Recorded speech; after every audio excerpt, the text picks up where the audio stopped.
What? And of course, I forgot to switch on the recording again. Yeah, so to all of you, yeah. This one here or the next slide? No, one more up, up, not down. Oh, back. Okay. This one? Okay, one more up, please. Here? The one how it all started. Yeah, Sylvia is doing it right. Yeah, so she's just writing her or posting her profile in the chat. Use this function, make heavy use of this. This is your networking opportunity. Yeah. This is how the whole idea of talking to translators started at all. And I'm very happy that Chris Alexander is here and around again. He's really a great man because he was the one who posted this post about his struggles. Yeah, so he did not just always post, hey, I'm so happy, I've won a new client, but he said, hey, it's so hard to find clients. Do you feel the same, actually? And he did it with very nice metaphors, telling a really nice story, yeah, like him being a fish in the water, like a new beginner just learning to swim, and there are lots of sharks around him, and he's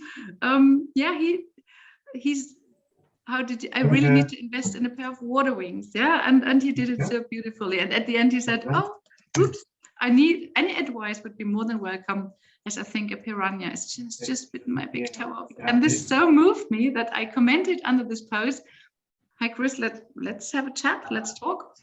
And then so many other translators posted underneath that. Sí, pero estaba mal. That's Spanish. Okay, there's someone speaking. I would love to know how to mute them all. Okay, yeah. And from this comment under Chris's post, this is where it all began. And I'm telling you this because I want to encourage you to use those functions, yeah, to show yourself on social media, to also to talk about openly about any kind of weaknesses, about any kind of problems you're facing, because this is really what gets people interested, yeah, in you. Okay, Laura, let's next one. Yeah, okay, so this is a bit fuzzy now, but there is no other way. My Zoom, I don't know why my Zoom doesn't like me today, but I would like to share with you the biggest findings from those more than 50 translator talks that resulted from that. And this was really very interesting for me, very moving, yeah, because there were so many personal stories connected to that. And yeah, just let's continue. I will tell you about the biggest findings.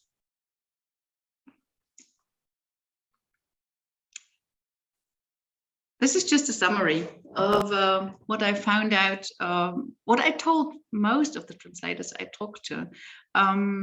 Many of them were pretty limited in their views of saying, well, I'm a translator and I'm based in Barcelona, or I'm based in Switzerland.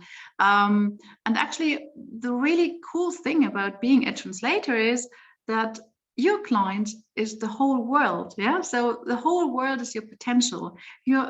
Especially with all the possibilities that the online world is offering, you're no longer limited to your town, to your city, to whatever. When I started out as a translator, translators used to have offices, yeah, in big cities, and they were sitting there and you were walking there with a piece of paper and asking them to translate this. This has changed so much, yeah? So your clients are everywhere, but of course, all the other translators are everywhere too. So what the big goal is to think about that you really make up your mind what your clients really want to hear and which problems you can solve for them. And I also put here for your ideal clients because there is usually not much use in working for any kind of client. It's really worthwhile thinking about who do I want to work with, which areas can I specialize in, and how can I speak to those particular people. It's maybe a strange thought at first because you think the broader I am, the more work I can get. But actually there is a big secret in working for a niche. And some of the translators I've worked with, they have decided to be niche. Yeah, so they've said, for example, I'm a translator specializing in sustainability, for example, and they get many more jobs, better paid jobs, because they have been considered the expert in this topic since then. I think, Laura, if you click again, there should be some more coming. Exactly. And again, maybe. Yeah. So the biggest question, the biggest finding I have for all of you is to really think about what's your offer. And your offer is not normally or not ideally a translation. Because especially in the past, let's say 4 or 5 years, and since CAT systems and even automatic translation, online translations have become so good, it's in people's minds that translation can be done by Google or by DeepL if they know. Yeah, so it is really a good idea to rethink your offer and to just relabel what you're doing. I'm not saying you have to do something else or something different. You can still do what you love most, but it's worthwhile thinking of putting a different label on your package and selling packages at all. Yeah, so we'll come to that later, but this is just the summary. And what I also felt, there is a difference between fully booked and happy. Yeah, there are translators who are not fully booked and happy. There are translators who are fully booked and unhappy because they have so much work and they're looking for ways to reduce on work actually and have more free time, have more time for their children. And there are different ways how you can get out of that trap. Yeah? So for example, you can start collaborating with colleagues. You can start building up little teams. This is a perfect platform here. Yeah. So you have at the moment 92 people, all from the translation industry, who would be happy to work with you. Also for other language combinations, for example. So just broaden your horizon, broaden your view, and see what else you can do, what else you can offer. Okay, next slide, Laura. Okay. So just ask yourself those 5 questions. It's really worthwhile. Who do you want to work with? How do you want to work? Where do you want to work? With whom do you want to work? And what's your ultimate goal actually? Yeah, where is all this leading you to? What are you doing this for? What's your big why? Yeah, so this is not a question we can solve here now in the big round, but if you have a quiet minute, I can only recommend it to take a piece of paper and really jot down what would be your ideal client, not any client, yeah, but who would you love to work for most? Yeah, okay, next one, Laura. Okay, next one, biggest challenges of freelancing. This is what it all comes down to. From those more than 50 talks, I isolated those, is it 5 things? Yeah, motivation. And I can tell you, good news, all of the translators I talk to, they are extremely motivated. They simply love their job. They love what they do. And this is also the reason why some of them are so unhappy that it's not so well paid. They don't get enough jobs because they would love to work more. Yeah. What often stands in the way of many of them is imposter syndrome. Yeah. And what I've prepared for you, I've just prepared some quotes. So what people told me, and I think most of you will recognize yourselves in many of the sentences that your colleagues said. And we will then have a look at how you can overcome those limitations. Yeah. Another big challenge is, of course, your rates. I think this is question number 1. Yeah. What are your rates? How much do you get paid? How can we raise those rates? Yeah, we'll have some answers ready coming later on. But what stands before talking about rates, and this is something I had to find out the hard way for myself as well, is usually your own ideas that you have about money. Yeah, there are certain things we have in our head. It's about mindset, money mindset. Yeah, so, and I think translators are particularly vulnerable to the idea that earning money is no good or something like that. Yeah, so there is some little person sitting in our head, a little voice telling us all those things all the time. And once you say or tell them to shut up, suddenly new doors open where you don't feel so shy about asking clients for money anymore. Okay, and one step to make this better, to get more for your really great services is to really specialize, to really think about your specialization. And this is not only a certain language pair or a certain field of translation, but there can be much more to it.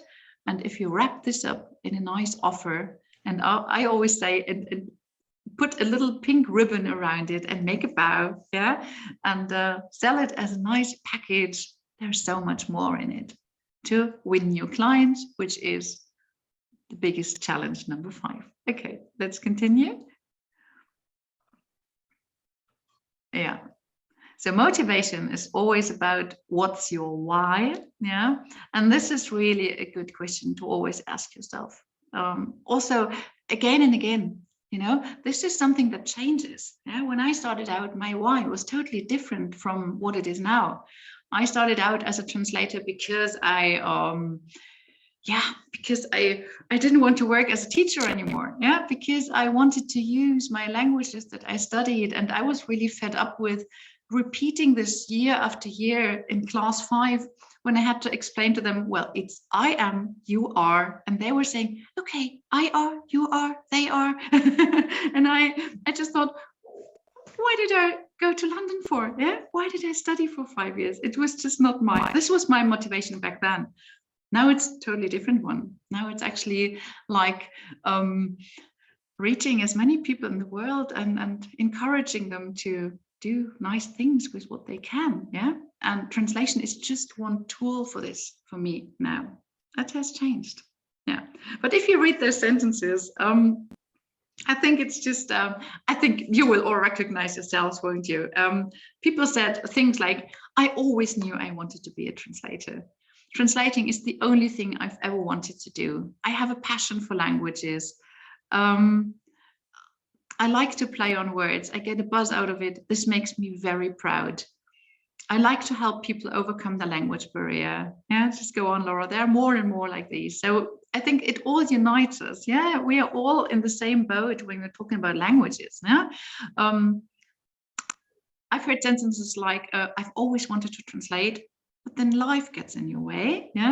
For most of you, it was like having children, and there were many translators I talked to who were in their 50s or even 60s, and who could actually retire, but who said, I've been waiting for that moment my whole life. I've been doing all different things, raising children, working in different jobs, but now it's my time to start out with my dream and to become a translator at last.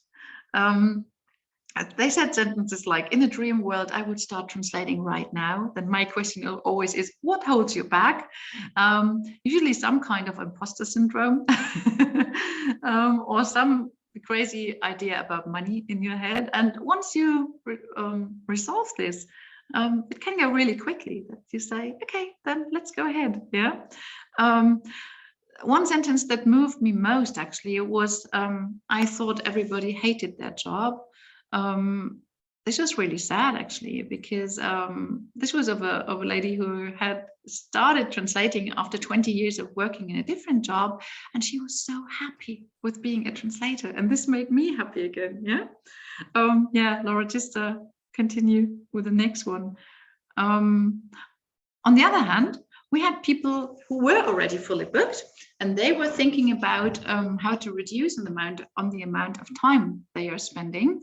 And loads of you said, I have become a translator because I don't want to work full time. I do not want to work more than 20 hours a week. I became freelance because I wanted to work less. Many translators are turning down work, which is sad actually, because I mean, there would be a different way of getting out of this. You could just look for colleagues to cooperate with and just try to become sort of an entrepreneur and a little agency, whatever.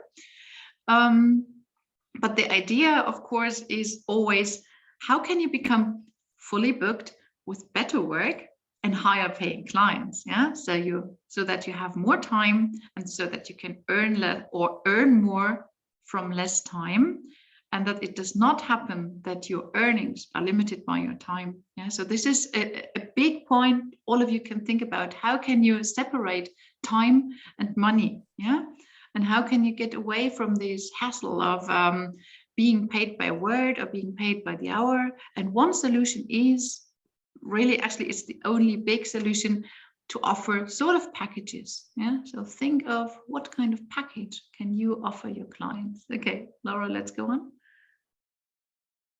Yeah. I don't know if the lady who said all those beautiful sentences recognizes herself.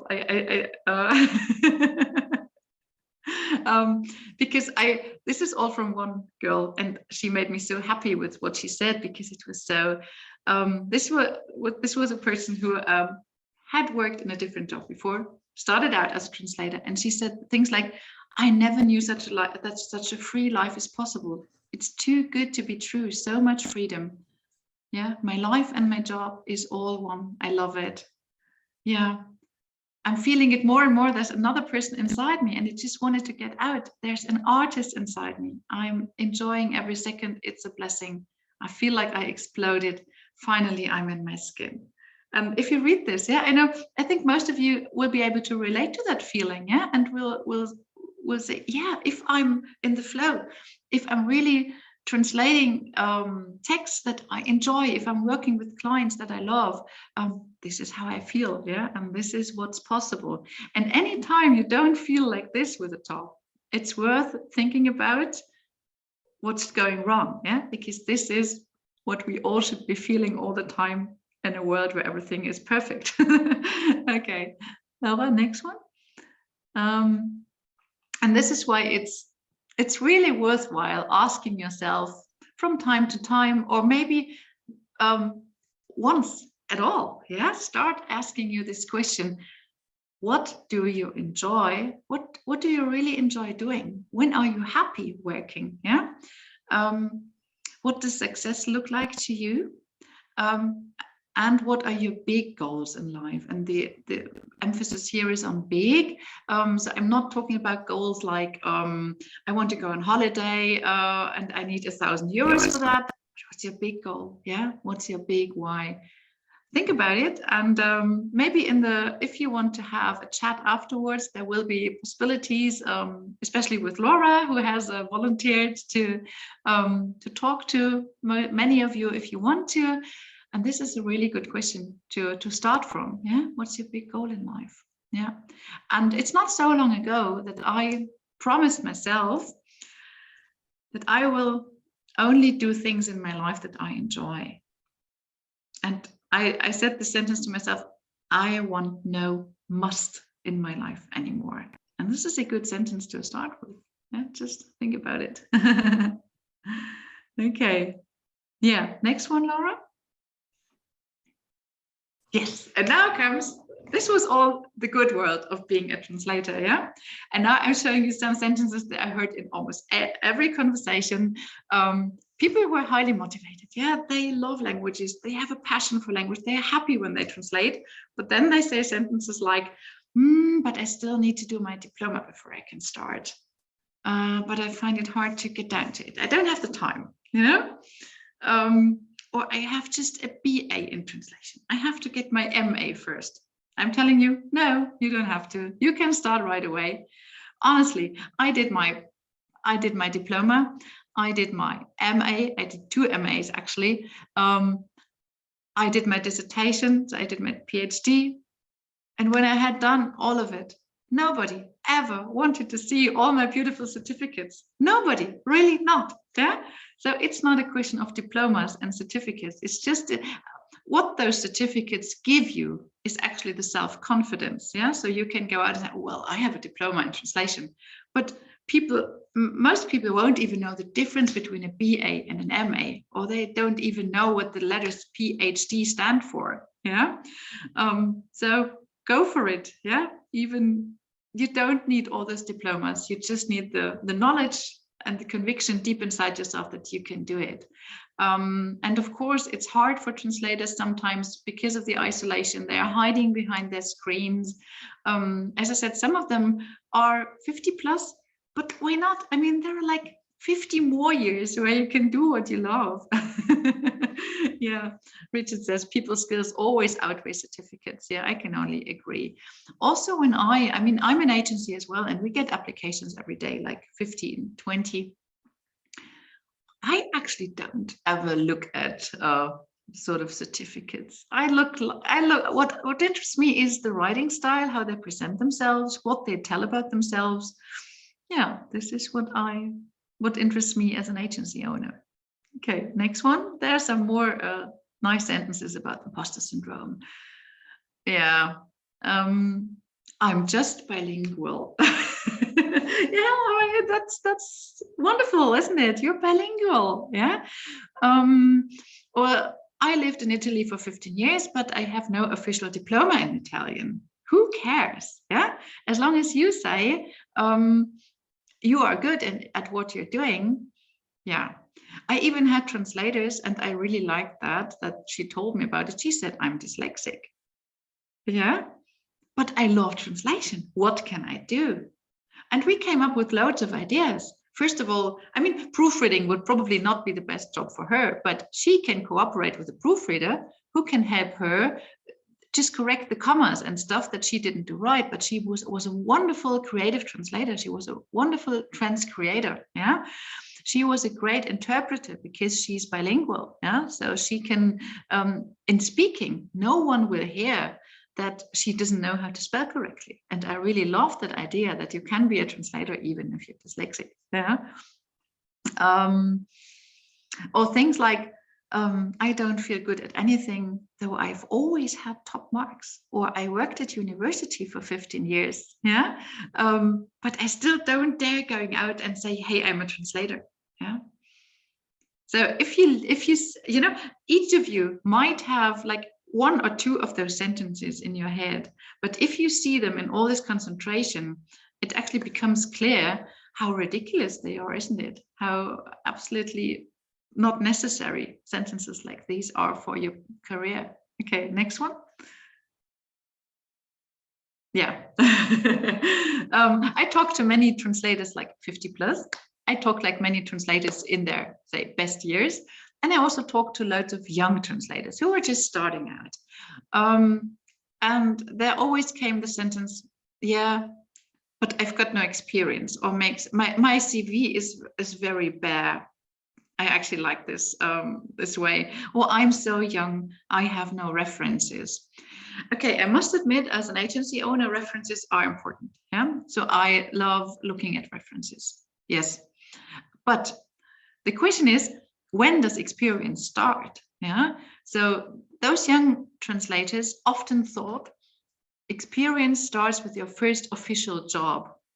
And when I asked them, how long have you been translating? Oh, I've been doing this for years, but only privately. I say, well, who cares? Yeah. So if you work for your friends, for your colleagues, if you translated diploma papers, yeah, for your fellows, it's translation. Yeah. And when you start out, of course, no one has like pages and pages of experience, but I'm sure you will find something, yeah, where you can say, I have experience and I know what I do. And if you don't have experience, look for voluntary work. Yeah. So Translators Without Borders, whatever. Yeah. There are so many things. You can just offer your services for free to get references, but don't do this for too long. Yeah. I have known people who have been offering their services for free for like 3 years, maximum, say, 2 months, yeah, and then you have references, and then you can fill up your CV, and it's not bare anymore. Okay, so the last sentence is important. This is not from you, this is from me. If a translator says I'm not good enough, they're still like 200% better than the rest. Yeah. So imposter syndrome is big big with translators. Okay, let's see how we can overcome this. Laura, let's have a look at the next slide. Yeah. So the question is, who are you? Yeah, who are you as a person, and who are you in your business? What's your identity? What's the identity of your brand? And what kind of services are you going to offer? It is worthwhile thinking about if you want to position yourself as a brand. Even for a freelance translator, it's good to have a logo. It's good to have a nice header on LinkedIn with colors that keep repeating, so that you get recognizable. Yeah, so people will always know, okay, this is Laura. She always has that pink frame around her pictures, or she always has this beautiful, easygoing writing style. So brand identity is not only about a logo. Yeah, I think to me, it's most about the kind of stories you tell, how you present yourself on social media, how personal you are, how much insight you allow others to have into your life, into your professional life, into your private life, if you want to. Yeah, this is identity for a translator. And many translators think the first thing they need is a logo and a website. I can tell you it's not. Yeah. The first thing you need about identity is to know your own identity, yeah? To know who you are and what you want to achieve. And if this is clear, it will all fall into place. And the logo is actually the least thing you need. Yeah, a website is fine, but it's okay. Yeah, but in times of LinkedIn and all the other professional platforms, you don't absolutely need one. What's more important is that you are unique. Yeah. That people will always know, this is Sylva, this is Laura, this is Francesca. Okay, next one. So dare to be special, because it always pays. Yeah, you've probably heard the term USP, unique selling proposition. Yeah, so really give it some thought. What makes you unique? And this will lead to your specialization. And if we, next one, this can be a specialization in terms of languages. This is what always comes to your mind first. If you're translators, you always think, well, my specialization is I translate from English into German. Yeah, this is my specialization. So, but I bet among the almost 100 people that are in this round, there are at least, I don't know, 10 others who translate from English into German. So it's not really special. It can become more special if I say, I love marketing translations. I love doing slogans, any kind. The more creative, the better. But still, there will still be maybe 4 out of the 10 German translators who can claim the same for them, for themselves. So let's have a look on the next slide.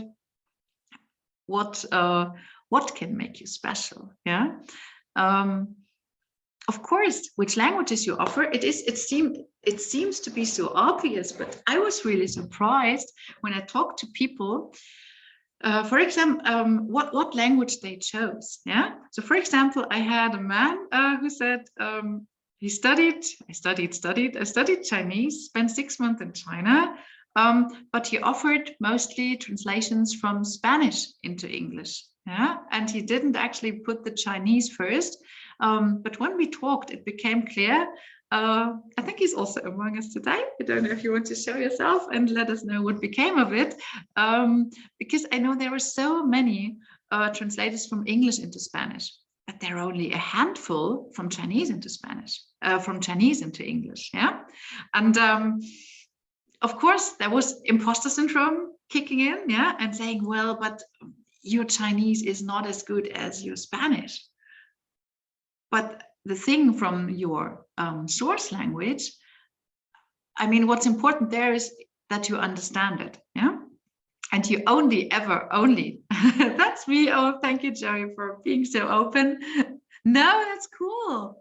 He's just writing, my work is pretty much all with Chinese clients now. Isn't that cool? Oh, I'm applauding, making me happy, Joey. This is cool. It's like not even half a year ago. Yeah. And it was really hard to find work from Spanish into English. And it was it was this little tip, yeah, of saying just put Chinese on your agenda. Yeah.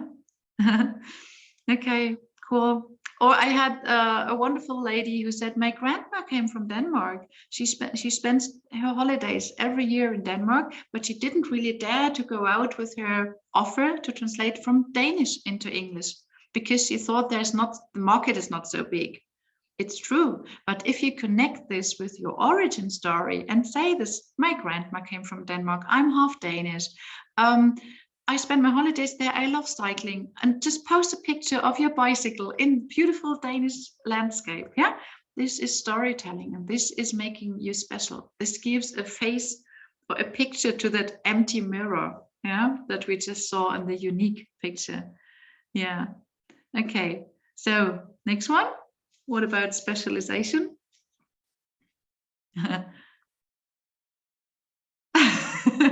Okay. Also stories like, I think Laura's story is also a really nice one. Yeah. So to me, she's German, but she grew up in the UK, and she actually spent all her childhood on a boat.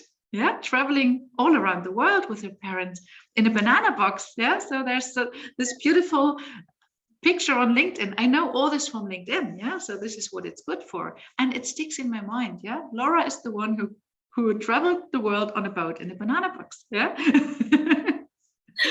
Yeah. She's a great translator now. Yeah. Because she knows the languages just from the inside. Yeah. It just comes natural to her. And she's also the one who lives in Tenerife. But yeah, I mean, we worked closely together in that program, and these are all things, you know, I mean, maybe you can say a few words yourself, Laura. To you, it was also normal, yeah? And when I heard it, I was like, wow, wow, wow, tell this, yeah? Yeah, absolutely. It was, I don't know, I just told you, oh, I live in Tenerife, and you're like, what? How? And then I basically told you the whole story, and you said, that has to go into your profile. This has to go into your branding and everything. Yeah, now people just know me as Laura from Tenerife. Mm-hmm. And we came up with loads of ideas that Laura can offer. I mean, even if she didn't do it in the end, but we had the idea that there are so many Germans who want to live on Tenerife, but it's really hard for them to do all the administrative work and to go to all the government institutions. And we had the idea Laura could help them. Yeah. So if she had been really in need of money, there would have been so many other things she could have done. But luckily, we found better and better and better things she can do. Yeah, with her languages. Yeah. Or what was another option was like helping German companies settle in Spain. Yeah, or in Tenerife. Yeah, which was also hotels. Hotels. We had the idea of addressing hotels specifically because there were so many Germans in Tenerife, and they all need a German menu. Yeah, they all need their website in German. But did you do any of those things, or were you so overwhelmed with other jobs that you didn't even get around to that? Not really. I feel like now I have more English speaking clients. But yeah, that's something I can look into. Mm-hmm. So Richard just wrote, Richard Mort, he lived in Japan for 20 years. And he helps, Richard, can you just tell it yourself? I don't see you on my screen now. I'm here. I'm sorry, I was muted. No, I moved to Germany 2 years ago after you said after 20 years in Japan. And it happens to be the biggest community of Japanese in Germany, in Dusseldorf, 15,000 or so. So I just knew there'd be a niche for people who speak English, German and Japanese, and will help the people settle down like I had to settle down in Japan. And it's not the same as Tenerife, but it's a similar idea. It's like, you've got that USP, you've got that kind of role you can play, and it's very valuable. Yeah. Cool. Okay. Frida's saying, I wish there were some more Germans wanting to settle in Northern Ireland. Okay, we can try to do this together. I mean, if we all put our energy into this, maybe they will flood into Northern Ireland. But you know what's really interesting? I want to come to Ireland. So now you're writing that you're there. Okay, I know we will meet. Cool, I will come. This is what I love those meetings for. Okay, there's lots of personal reasons why I'm doing this. I can invite Englishmen to Dresden. I can travel to Northern Ireland. I know people on Tenerife now. How nice is that? Okay, let's continue. Specialization is still the topic of the day. Let's look into fields of translation. Yeah, so languages is one thing, but what fields do you love translating into?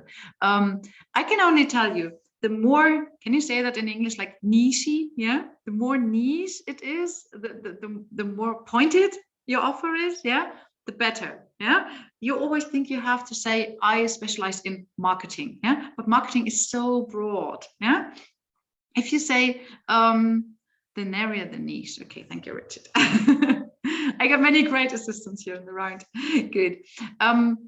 Yeah, so with a girl who said the first sentence, she was really wondering if history is a field big enough, but then we narrowed it down to archaeology. And it's really interesting. There are so many museums, for example. Yeah, so we then said, okay, tackle museums specifically and say you are the historian. Yeah, or even narrow it down to art history. Yeah, if you say a sentence like, I would really wish to, go for it. Yeah, because if you really want it, then this is something that will be good for you with everything in life. Yeah, yeah. Or we also had people like, there was that young man who said he's a native speaker of Italian living in Switzerland. Yeah, so you probably all know that in Switzerland 4 different languages are spoken: German, French, Italian, and Greco-Roman. And Italian is just a smaller part of the languages in Switzerland. But if you are, I know that I, as an agency, I've had lots of inquiries already for translations into German, but Swiss German, and I couldn't fulfill it. So I had to look for Swiss companies or Swiss translators, yeah, specifically. And this is a perfect niche for him. He can say, I'm the Italian. Yeah. And this is also the guy who said he always thought he had to go away from his home country to be a translator. But actually, the biggest strength you have is your mother tongue, yeah, and being based in your home country. So you can go away, but you don't have to, because you will translate. So you will translate for clients from your target language anyway. You know, I'm German, but I translate for English companies into German, but I live in Germany. Yeah, so you don't have to leave your country. Yeah, you don't have to, because many translators think so. Yeah, they have to go away, but absolutely no need to do it. If you want to live on Tenerife or move as an Englishman to Japan and then to Germany, yeah, feel free to do so. Or as a German to Northern Ireland, yeah, do whatever feels good for you. And this is actually the key to everything. Yeah. Okay, next one, specialization. Yeah, so you see there are lots of other things about passion, yeah, yoga, women's football, sailing, but also things, things like I'm very active on Instagram. Keep this in mind for what I said before about add-ons to your offer, yeah, and not people not wanting to buy translations necessarily, but if you tell them you can help them with their Instagram in Germany, yeah, it will be like, whoa, this will be like an attractive offer to them. So think about what else you can pack into your package, you know. So and being good on social media is definitely a great option for people who love languages. Yeah, and this is definitely something companies want at the moment because they are desperate for people who can help them with it. Okay, the idea is also to have different CVs. So we tried this with some of the people I worked with. Yeah, think about it if it makes sense for you. Okay, and then let's go on. Okay, so at the end, it comes all down to your identity, which is your personal identity. How can you wrap this up in your services so that it reflects yourself the best you can? And then your limits. And most of your limits you impose yourself. This is actually a very important idea to take away. Why don't you want to do certain things, and whose fault is it? Yeah, Who said so? Mostly the little voice inside your head. Okay, let's continue. Just one inspiration. I don't know if he's among us today, Lorenzo. And this was Lorenzo. He was very active in our first webinars last summer, and we had some nice conversations as well. And he actually came up with a newsletter. I'm on his list. And every Monday now, I get a nice, you see, it's like 5 lines, yeah? So it's nothing big. I get an email from Lorenzo, and obviously I'm not the only one. So many of you will know Claire. She's the owner of Atlas Translations in the UK, very active on LinkedIn, very cool agency. And she posted, I'm just in love with Lorenzo. And she even made a 4-page freebie saying, be more Lorenzo, how to stay in touch. Look, what Lorenzo does is sending out this newsletter every Monday, telling a little story from his personal life in Italy. For example, that the Italian name for otter is Londra, which sounds like London. Yeah. So, and underneath, there is a little, there's a schedule with availability for this week. You could do this, yeah, keeping in touch with your clients, just as an inspiration. Okay, next one. Yeah. Next big topic, how to deal with money. First, before you can save it, you have to earn it. That's the big question, how you can do this as a freelance translator. Let's have a look at a couple of sentences that flew around my ears when I talked to you. So Laura, if you click next. Okay. If you say sentences like, well, I just want to earn a little. You know what will happen? You will earn a little. If you want to earn a lot, you have to set this goal for you. Yeah, even put a number next to it. Yeah, and tell yourself and all the others out there, okay, I want to earn as much as all my colleagues from my studies earn who now work with BMW and KPMG. Sylvia says, I'm okay with earning a lot. You could even go as far as say, I love earning a lot. Yeah, and if you say this to yourself, it will be easier for the money to come into your life. Also, one sentence which is very widespread. I don't want to talk about money. Or this mindset, I have to work hard for every cent. Yeah. Yeah, the Tony Robbins, yeah, abundance. I mean, there's definitely something to it. Yeah. Just next one, there are more sentences, useless sentences like these. I know my rates are low, but I'm afraid I lose this client if I ask for more.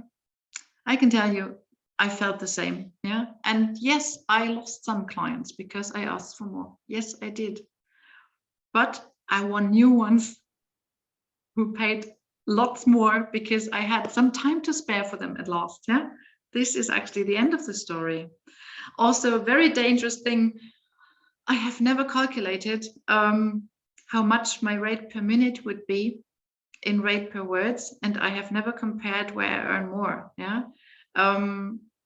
This is when you do transcriptions, for example, yeah. If you do different jobs, just try to find a common ground where you compare things, yeah, and say, well, I think it was with you, Laura, wasn't it? You did subtitling, and we found out that actually subtitling pays only half as much as if you do translations in the same time, didn't it? Yeah, exactly. That was shocking and painful. And what did you do? I basically told them that I wanted more I wanted to go back to traditional translation and not to subtitle translations. And that's what happened. Well, good. So you still work with that client? You didn't lose them, but they accepted that you work in a different field, which is much more lucrative for you. Yeah, cool. Mm-hmm. Yeah, this was also yeah, to all of you who have to be going, there will be a recording. I will be sending it around. And of course, there's always the question. I mean, you can, I have one eye on the chat. I mean, it's 7 o'clock now. I still have stuff for at least 30 more minutes. So if you want to bear with me, that's fine. If you all say, no, I booked from 6 to 7 and I really have to make lunch or dinner for my kids now, just write it in the chat and you will get the recording. But I would be happy if some of you stayed with me for the rest of the presentation. Okay. Okay, another interesting idea was, and I think this also really important to consider it like this. All my friends from high school now earn like 30,000, 40,000, 50,000 per year. Yeah, and they work with all those big names. Okay, Chris, cool. Oh, there's some football going on or some soccer tonight at 7:45. Okay, good. Yeah, and of course, if you compare with the people you studied with, you don't want to fall behind. But I'm telling you, you don't have to. Yeah, there are ways to earn more and more and more than them. And also, if all your friends are asking you, why are you taking the risk of being self-employed and working freelance? There are good reasons, like we saw before.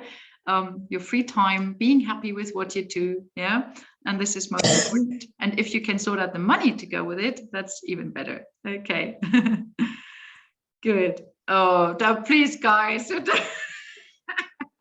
Okay, we'll have a soccer chat now.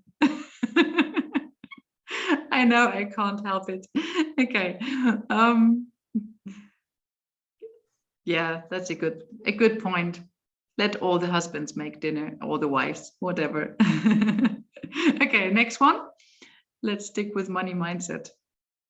So set yourself goals with the money. Yeah. Goal 1 is you should be able to pay all your bills. Goal 2 is go back to what you had in your old job, or alternatively, get as much as your colleagues or your study friends get.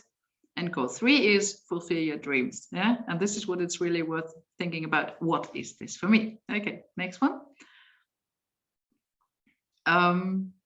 Yeah, these are just a couple. I knew that Robert would have to join in for the football predictions. Okay, let's see who wins. What really helped me for dealing with money, because I always had the trouble of so many things to do that it was really hard to get down to doing the real work that pays my bills. Reserving deep work slots, yeah, like saying from 8 to 10, I'm working on that project, and then only then I will look into my emails. But this really helps. Open your emails only 2 hours after working. And I know there's one person in this round who did this many years ago. This is Robert, yeah, when you still worked with me, and I always admired him for that. He was always so organized, yeah, and he managed to do like 3,000 words a day plus project management because he was so organized. Yeah, because he set those deep work phases, and he only looked into his emails like every 2 hours. And this is what I have learned from him now, like 10 years later. Okay, next one. Of course, if you have too much work, which happens, cooperate with others, yeah, but make rules for that. That's important. Yeah, I know people are afraid. They say, I'm a translator, I don't want to be a project manager. Cooperating with others does not necessarily mean like that you have to do 100% project management now. It's like maybe a half an hour a day talking with a colleague, which can be very nice and entertaining for a change. And the rest you can still do your beloved translations. Yeah. Okay. Good. Then important. This is what I actually learned from Laura, how important it is. I mean, I have been doing it all the time, but it's important for you to know, if you start out as a translator, to set aside money, yeah, for taxes, for setbacks, things that happen, for your old age, whatever, yeah. So never only see your turnover. Your turnover is not your profit. This is very important for, especially for freelancers, to recognize and admit. Okay, next one.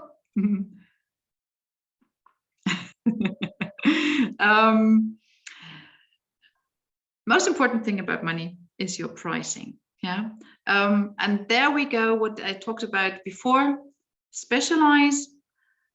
Think about your special offer. Think about what it's worth to the client. Pack it into a nice package, and try to be. And this is actually like a magical phrase. Try to become the category of one, that you are the only one in your category. Yeah. So that you are, for example, the only female football translator who is interested in sailing and plays football herself, for example.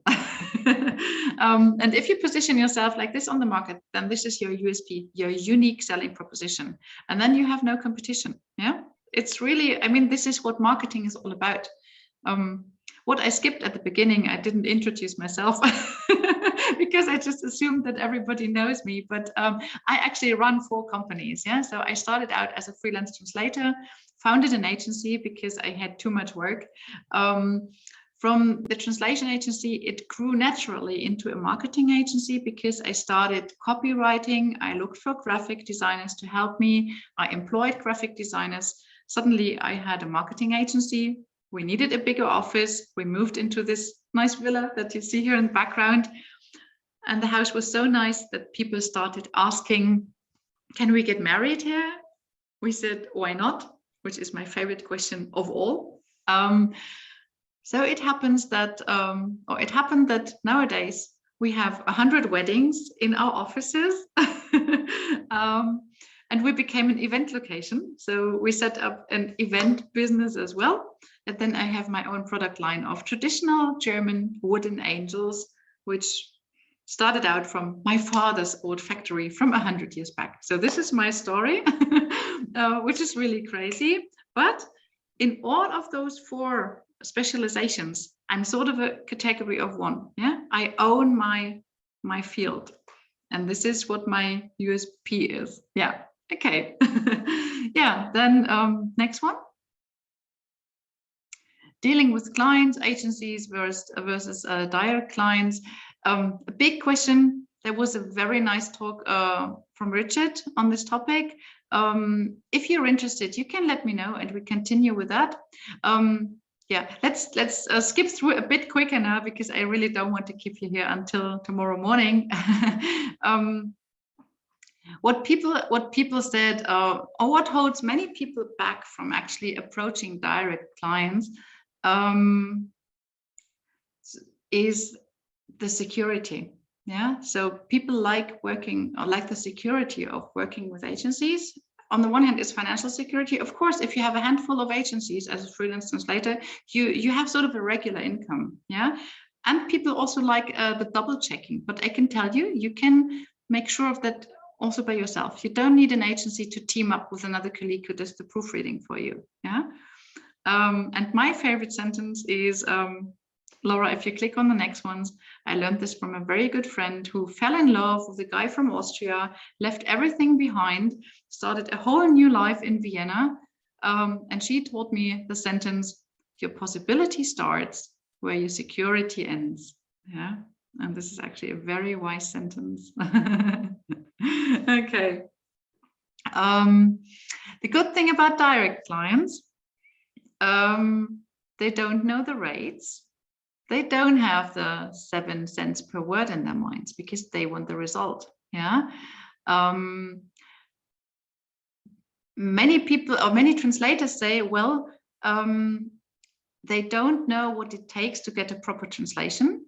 This can be a drawback, yes, but it can also be your advantage because you can tell them what it needs and you can pack a big package, putting it all in and say, well, to do this properly, you need the market research, then you need the translation, then you need proofreading and editing, yeah, then you need someone who typesets it, and then you need someone who posts it on Instagram, and I can do all this for you.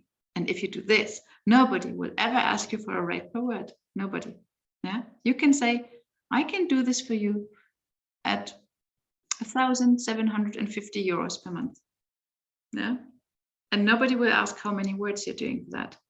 And I can tell you it works because this is what I've been doing for the past 20 years. Yeah. Okay. And that's why I'm saying always set aside like 50% of your time for agency work. Yeah. Because if you're fully booked, set aside 50% of your time for direct clients. also for winning new direct clients, because if you're always fully booked with agencies, there will never be time to build up a customer base of direct clients, which pays much, much better and leaves much more room for development. Okay, so let's skip those. Let's go quickly through it, Laura. Dealing with clients, of course, you have to build trust, you have to commit to them, you have to deliver on time. Yeah, so I think this is all clear to you. If there are questions about that, I would just like to mention that I am planning to give the original webinar that I gave last year, which is all about just those questions, on Monday. Yeah, on Monday, I thought in the morning at 10 p.m. London time, 11 Berlin time. You can write me in the chat if this would work for you. And if this would be interesting for you. I will send out an email with the link and everything. Yeah, this would be my idea. Okay, so we will talk more about that then on Monday. Yeah, so what's in it? What's your offer? Just continue. How can you fish them out? This is also a big question. LinkedIn is a perfect platform for this. Yeah, next one. And of course, you need to increase your reach. Yeah. Okay. Britta says she lost the Zoom screen. Do the others still see the presentation? Can you just give me quick feedback in the chat? Just say presentation on. Yes, can see it, can see it, can see it. Yes, yes, yes. Thank you, thank you, thank you. It's so nice just to see how you could, yeah, how we can communicate on a quick basis. Okay, so let's talk about reach. Yeah, how can you reach your clients? Laura, just the next one. Of course, the big thing is social media. Yeah, and I've heard lots of sentences like, I have never been proactive in finding clients. I'm so scary or so scared to show myself and to market myself. I don't want to put myself out there. What's wrong with me? Oh, go on. There were many others. I don't like social media. I heard this so many times. My answer there is always reconsider it if you do it for business. Yeah. You don't have to like social media for private reasons, but in business, I would say it's a must, even much more important than your own website. And then always comes the question, shall I concentrate on one platform, LinkedIn, Instagram, Facebook, TikTok, whatever? The quick answer here is, if you have to choose one, which is what I would recommend for a start, I would choose LinkedIn because it's the most professional network. If you enjoy it and if you have a lot of time that you want to spend on it, which is perfectly fine, you can choose Instagram or Facebook. Facebook still works really well, I must say, although they have been saying it's dead for, I don't know. I started on Facebook in 2008, and back then they already said Facebook is dead. It's still alive, and more than ever, I think. What's really hot at the moment is TikTok, also for business reasons. If you want to know more, this would be part of the bigger program then. I'm experimenting on TikTok. You can you can try and check me out. I think I'm called Dr. So Dr. Sternkopf, Sternkopf, my name, business coaching on TikTok. It's a bit like being ashamed of yourself because you have to do videos. Yes, but it's fun. Okay, next one. So LinkedIn is my choice number one. Yeah, just quickly rush through it. I get great feedback from people I encouraged using LinkedIn. Sentences like, I started LinkedIn and it works really well. Since I've been active on LinkedIn, I've had quite some jobs coming in.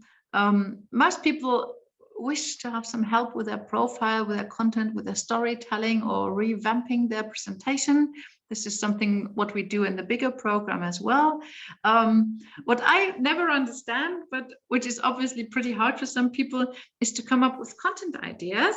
But the second half of the sentence actually explains it. I think people are not interested in what I have to say. In brackets, my life is so boring. This is in your head only, yeah? your life's not boring. You're doing lots of interesting things, lots of interesting texts every day. You maybe you have wonderful dogs, wonderful children, wonderful forests you walk through, wonderful landscape. These are all things you can talk about. Yeah. But you just have to let go of the idea that my life is so boring and people are not interested in what I have to say. This is actually the answer to this. Okay, let's continue.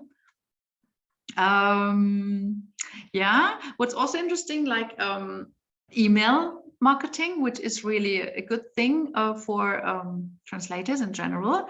But then if people tell me that they like spend about 2 hours for each email they write to potential clients, and they manage to write like 5 emails a week, and in the past 6 months they reached out to 80 potential clients, I can tell you, no wonder that you got no jobs yet, because you have to think big. So my very first activity I did when I started out as a translator, I found a database on the internet with addresses of agencies around the world, with 600 agencies. And I sent one email to all those 600 agencies, and I got 100 replies. And out of those 100 agencies, about 20 became my clients, and most of them still are today. But you see the ratio, yeah? 20 out of 600, yeah? And if you send out 80, you can be very happy if you get like 5, yeah? If you want more, you need to send out more emails.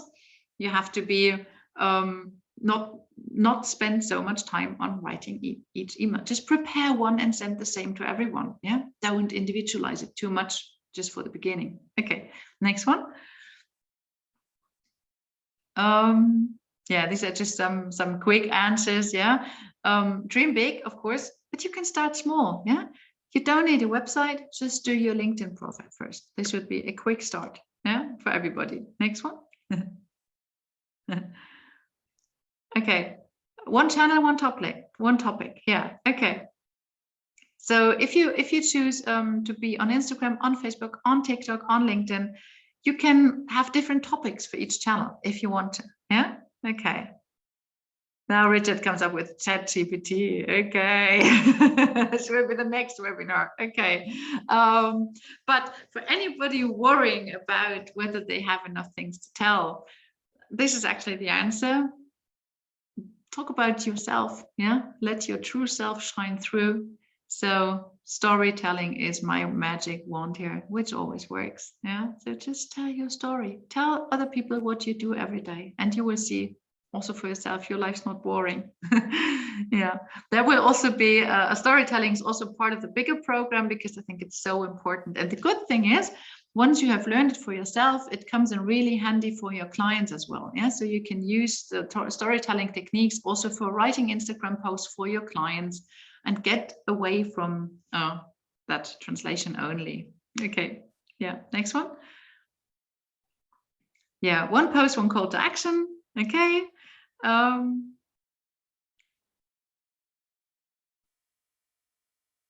if you want to add more reach, you can also considering advertising. Yeah, but this is also something not for starters, but it's a real cool way how you can win new clients. Yeah, just do Facebook, Instagram ads. They work really well. Okay. Yeah. The big question is, where do you want to go? What are your personal goals? What are your business goals?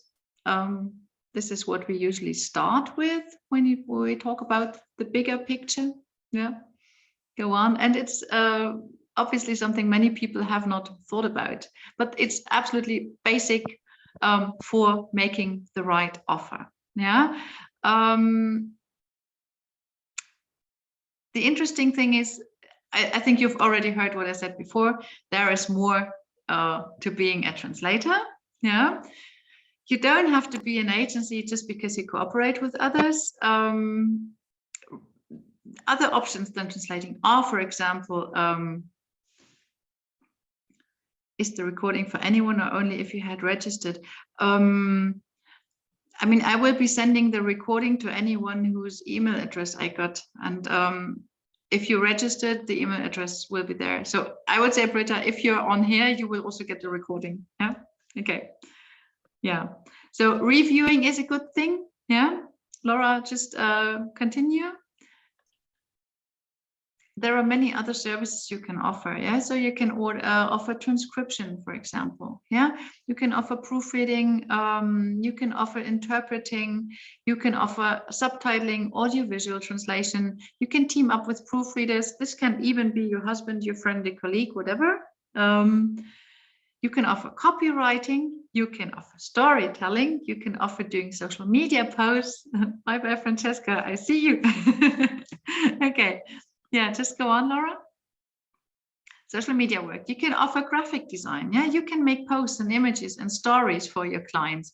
You can become their community manager in your country. I am involved in a couple of projects that sell online programs and on an international scale, and they all need community managers. Yeah, and they need community managers in different languages. So these are whole new fields opening up for translators.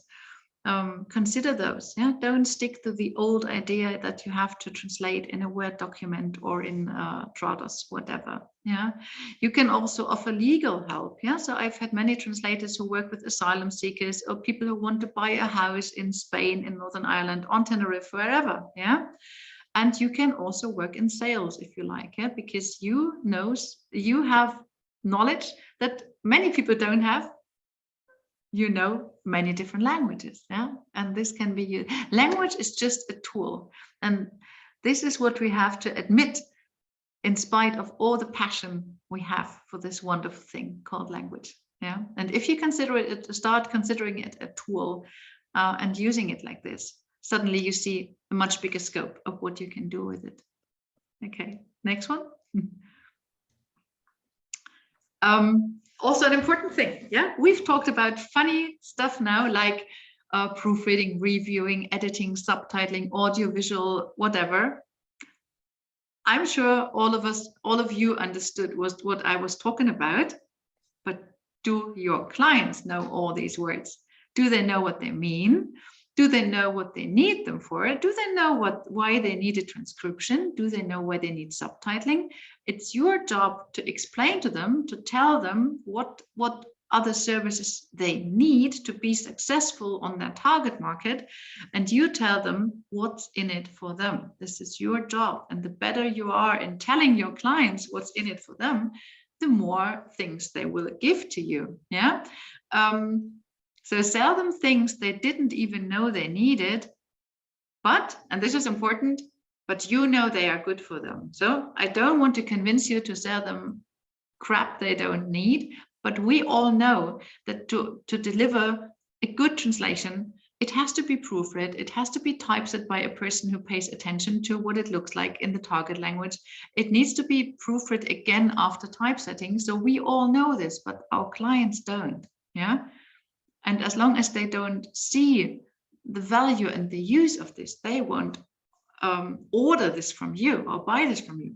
You tell them, yeah, you tell them what they need, and then you wrap it up. Okay, so this is what, next one.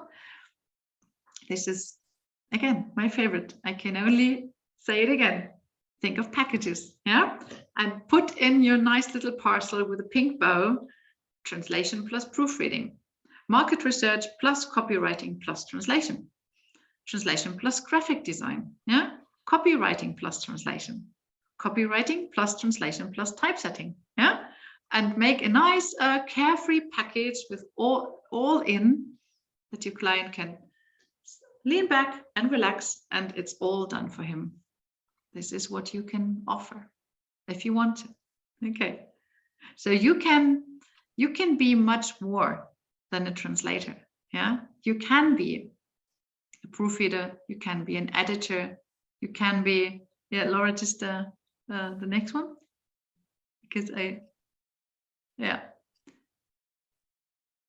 you can be a graphic designer, you can be an agency owner, you can be an entrepreneur, you can be so many things if you want to.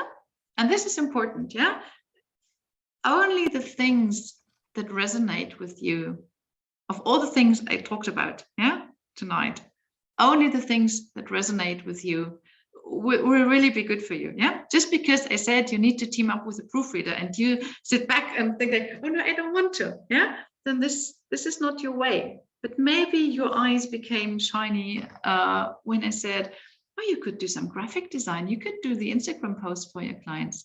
Then this is your way, yeah? So you don't have to do everything. But I think what most of us will have to do is kill the imposter syndrome and inspire our community and yeah, find out where your more is, yeah? Where you can be more than a translator. Okay, next one. Yeah, so you think what your dream business looks like, and then if you want to, we can go there together. Yeah, so just maybe a quick fast forward now, Laura. Exactly. So if you want more, there are 3 questions you can ask yourself. How do you grow your portfolio? And keep this in mind, you're more than a translator. Oh, I like this. This is so useful. I've got a lot of ideas now.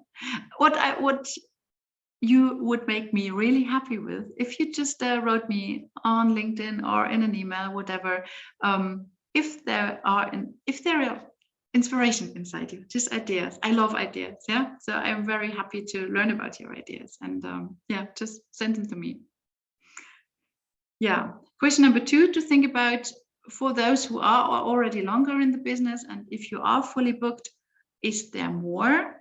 And how can I become happy again? How can I win more time instead of more work? Yeah, and part of the answer is to grow an entrepreneurial mindset and realize your potential, which is usually more than translating at ridiculous rates for agency clients who don't really even want to know you. Yeah, so there is much more beyond, and I wouldn't tell you if I hadn't learned for myself. And you know, once you open the door and you just see a shiny little ray of light shine through, and if you push it open, you start to see that there's a whole big room in it, and that you fill this room really nicely. Yeah, that you feel really good in these new rooms.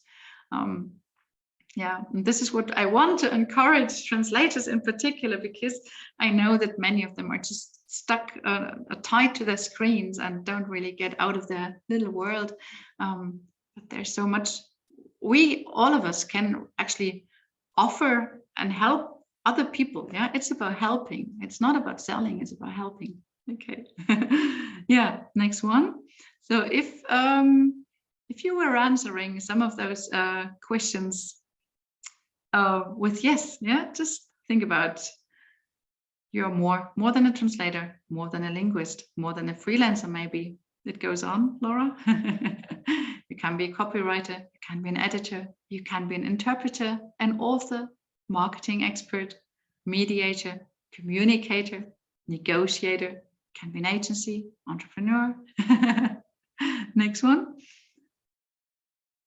Yeah, and if you answered some of those questions with yes, and you say you want to skyrocket your business, I don't want to turn this into a sales pitch now, but there will be another round of the webinar or of the mentoring program going on. It will be starting on the 3rd of April.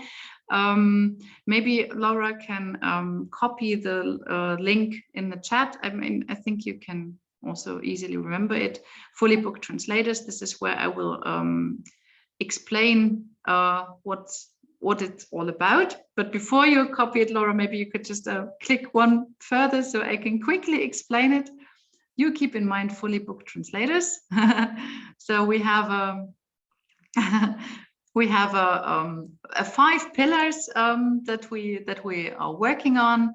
It's positioning, what makes you stand out from the crowd, which is the USP I talk about. It's the client check, which clients are right for you. Is it agencies? Is it direct client? It will be a mix. Yeah, I'm telling you, at least for a start. We'll check the channels where you go out and reach out to your clients, including social media. Then the question always comes up, what shall I tell? Yeah, so we'll have a look at what messages you can spread, what stories you can tell. And you've probably heard this from my presentation that the offer is my favorite, because I think there is so much potential in what you offer and what you call it without having to change what you do and what you love. So this is what held me back for a long time, because I always thought I have to do something different, and I didn't want to do something different until I learned I just have to put it into a different box, yeah, and put a different label on it. Yeah, okay. Next one. We're actually almost through. So it will be 12 weeks from April to June.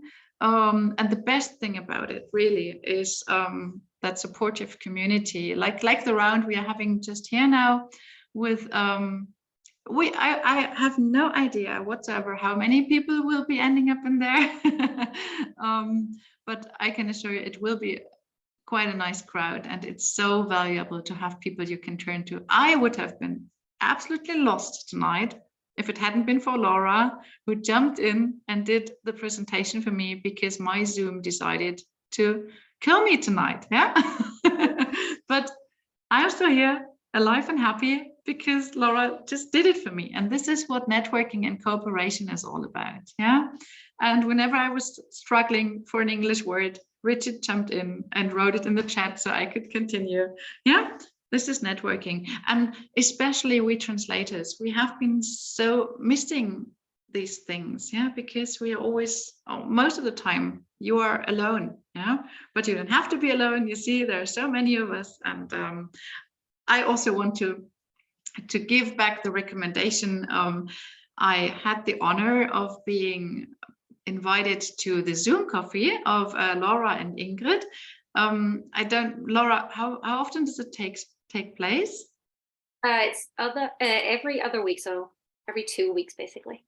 And always on Mondays at 1:30 Berlin time, yeah. Which is 1:30 what? UK time? 12:30. 12:30. Yeah. Okay. Good. Yeah. So this is also a very nice platform for coming together. I can only recommend it. It was big fun, cool people there. Okay. Thank you. You're so helpful. Yeah. Whenever I have a question, there's someone answering it. Isn't that nice? That's what community is all about. Okay. So let's click one further.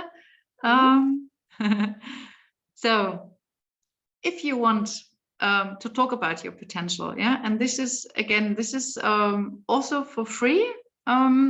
Laura agreed to do discovery calls with you. So if you are inspired after this talk, and Laura, this would be really nice now if you could copy this link or these 2 links in the chat, because if you click on the book your 1-hour discovery call, you will go directly to Laura's calendar, where you can reserve a slot, and she has reserved like this is the, yeah, and also the landing page. Yeah, if you just copy the first 2, or maybe you know what, just yeah. Okay, that just the next one, the group, the LinkedIn group I think is also a good one. Yeah. Actually, I can share all of them. Yes, well, share them all. Okay, just copy them all into the chat.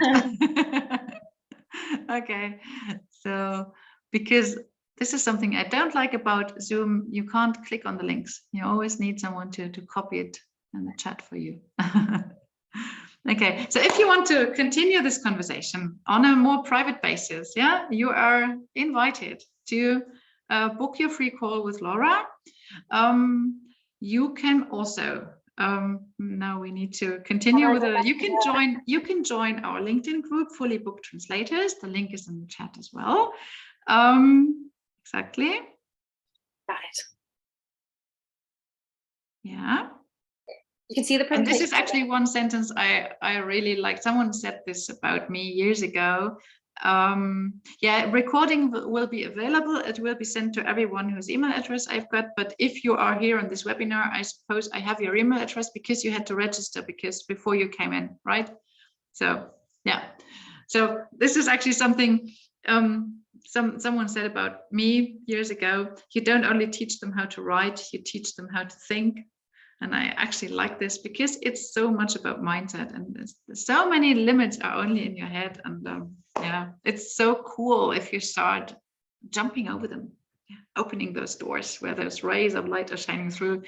It's really a cool life beyond that. Okay, so next one. Yeah, this is just the idea for the LinkedIn group. Fully Booked Translators. It's quite nice. There's quite some conversation going on in there as well. Next one. If you enjoyed it, yeah, this would be or if you want to give something back, yeah, do me a little favor. I would be really happy if you wrote about your learnings, if you wrote about what has been interesting to you, what has been new to you. Then write a post on LinkedIn, yeah, and tag me if possible. Yeah, so I will see all of your posts and I can share them, I can react to them. Yeah, it's always a very nice return of energy and return of favors. Yeah, if you feel like it. Okay, next one is about there would be a little Q&A session. I just before that I have one question to you. What do you think about doing my original webinar from last year, which is the 10 secrets to success? I would like to offer it again and do it on Monday. For all those who have listened to it, there won't be too much new information, but I think there are many new translators here in this round who haven't been there before. But I would like to do it earlier, like in the daytime, so 10ish, 11. So this is what I have in mind. So if you just write in the chat, 10 is good, or if you say no, evening is better, just a little market research for me. Okay, good. And Laura, maybe you go back to the 2 or 3 slides back, and in the meantime you can think, yeah, this one. I would like to leave this one on. Very nice. Yeah. So this would be the end of my presentation. If you have any questions, there is time now. You will receive an email tomorrow with a recording, with the invitation for Monday, and with a link where you can book your discovery call with Laura if you like. Yeah. Okay. And again, this call is free. Yeah. So Laura will take 1 hour of her time. And if you consider joining our mentoring program, yeah, consider it. And all the information is there on www.fullybookedtranslators.com. And yeah, I'm happy for all the positive feedback that you're writing here. And yeah, makes me happy. If you have questions, just unmute yourself and share the stage with me. Otherwise, yeah, my thing is over now. And I thank you a million for bearing with me for such a long time on this nice evening. Okay, are there any questions? Can we stop the recording for this? Or do you want to? Good idea. I will. Good.